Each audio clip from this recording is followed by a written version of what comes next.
Halo anakku semuanya, kali ini kita akan belajar mengenai bab puisi. Kira-kira bagaimana ya pengertian dari puisi, jenis dan juga unsur-unsurnya? Yuk simak video berikut sampai selesai. Oke anak-anakku semuanya, kita akan belajar mengenai puisi yang di dalamnya memuat pengertian, unsur-unsur dan juga jenis-jenis puisi. Yang pertama, mengenai pengertian puisi merupakan suatu teks yang mengungkapkan pikiran atau perasaan dengan mengutamakan keindahan dari kata-kata.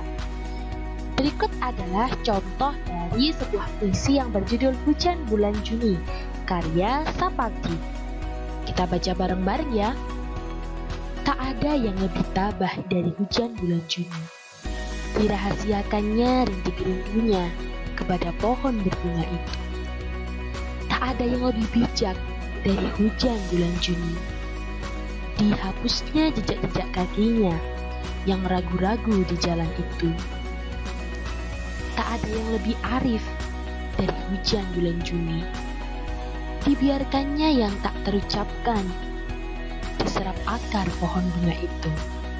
Oke, terima kasih ya anakku semuanya sudah ikut membaca puisi. Itu tadi merupakan salah satu contoh puisi. Selanjutnya yaitu jenis-jenis.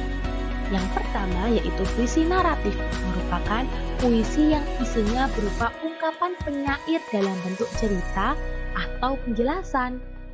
Nah, ada dua jenis puisi naratif yang terkenal, yakni puisi balada dan juga puisi romansa.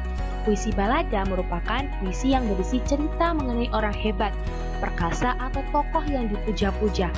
Sedangkan untuk puisi romansa adalah puisi yang berisi kisah percintaan, kekelahian hingga petualangan yang disajikan dengan gaya yang romantik atau romantis.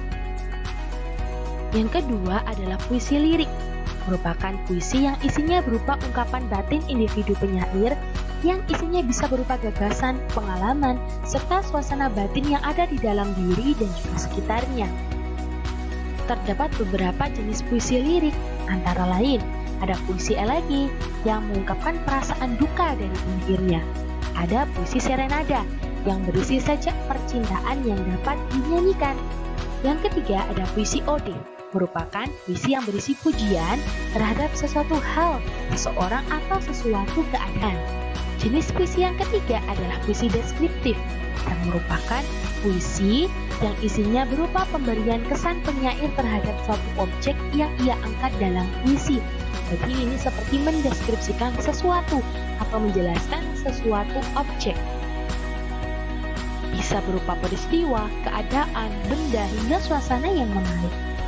Ada dua jenis puisi yang deskriptif yang biasa dibuat atau yang umum ya. Yang pertama ada satire yang mengungkapkan rasa ketidakpuasan penyair mengenai suatu keadaan dengan cara menyindir atau menyatakan sesuatu yang sebaliknya.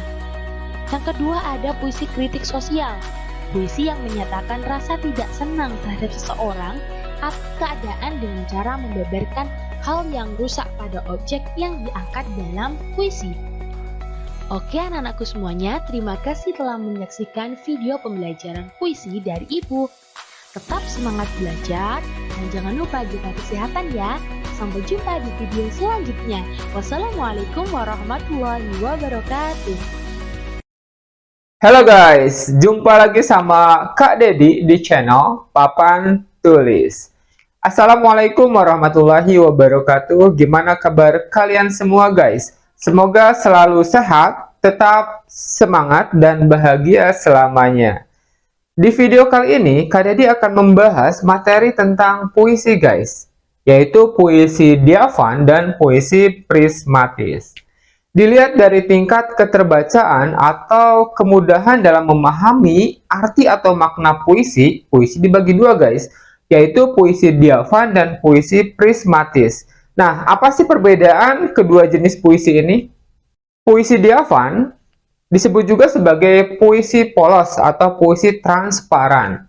Nah, kata diafan sendiri guys, mengandung arti bening atau jernih. Pada puisi diafan, kita bisa dengan mudah memahami arti atau makna yang terkandung di dalam puisinya. Karena kalimat yang digunakan adalah kalimat-kalimat yang sederhana yang seringkali digunakan dalam percakapan keseharian. Kemudian penyair juga cenderung tidak menggunakan kata-kata yang bermakna kias atau konotasi. Contohnya saja dengan tidak menggunakan kalimat bermajas, ungkapan, kata-kata perlambang, atau bentuk lainnya. Nah, biasanya puisi Dyavan ditulis oleh orang dewasa yang diperuntukkan bagi anak-anak, atau biasanya ditulis juga oleh penyair pemula. Berbeda hanya dengan puisi Dyavan, puisi prismatis cenderung lebih sulit untuk dipahami arti atau makna yang terkandung di dalamnya, guys. Karena seringkali penyair menggunakan kata-kata bermakna kias atau konotasi atau bermakna tidak sebenarnya. Contohnya saja dengan menggunakan kalimat bermajas, ungkapan, kata-kata perlambang, analogi, dan yang lainnya. Oke deh guys, biar kalian bisa lebih mudah memahami kedua jenis puisi ini, yuk kita analisis beberapa contoh puisi, apakah puisi-puisi tersebut termasuk ke jenis puisi Dyavan ataukah prismatis. Kak Dede udah tuliskan 5 bait puisi guys. Kita analisis tiap-tiap bait puisi ini, apakah termasuk ke jenis puisi Dyavan ataukah prismatis. Oke, langsung aja guys. Puisi yang pertama. Sahabatku bernama Farid, orangnya jenaka, suka melontarkan lelucon sepanjang waktu. Kalau dilihat dari tiap larik bait puisi ini guys, sahabatku bernama Farid, orangnya jenaka, suka melontarkan lelucon sepanjang waktu. Si penyair mendeskripsikan bahwa dia punya seorang sahabat atau teman namanya Farid. Dan dia juga menggambarkan sifatnya. Sifatnya itu jenaka atau lucu guys. Dilihat dari perilakunya yang suka membuat lelucon sepanjang waktu. Tidak ada penggunaan kalimat bermajas ataupun analogi ataupun ungkapan guys. Jadi bait puisi yang pertama ini termasuk puisi Dyavan. Oke, berikutnya. Hidupku berjalan seperti siput. Aku ingin berlari, tapi yang ku mampu hanya merangkak. Kita analisis per larik puisi ini guys. Hidupku berjalan seperti siput. Di larik pertama saja kita sudah menemukan penggunaan kata yang bermakna kias atau konotasi dengan penggunaan kalimat bermajas. Nah, majas di larik pertama ini termasuk majas perumpamaan guys. Karena mengumpamakan atau mengibaratkan hidup si penyair atau si penulis ini seperti gerakan siput guys, lambat. Mungkin hidup si penyair ini apakah itu di bidang ekonomi atau yang lainnya, jadi berjalan lambat guys. Aku ingin berlari, masih ada keinginan dari si penulis untuk memperbaiki atau merubah kondisi hidupnya guys. Mungkin kalau dari sisi ekonomi, ketika mendapatkan kesulitan ekonomi, dia punya keinginan untuk sukses, untuk maju guys. Tapi yang ku mampu hanya merangkak. Nah, maksud merangkak di sini bukan gerakan seperti bayi guys, bukan. Maksudnya, secara kemampuan dia tidak memiliki kekuatan atau kemampuan yang memadai untuk bergerak cepat guys. Jadi inginnya bergerak cepat, tapi kenyataannya tidak bisa karena dibatasi oleh kemampuan. Nah, karena ada kandungan makna konotasi di puisi keempat ini, maka puisi keempat ini termasuk jenis puisi prismatis. Sekarang kita analisis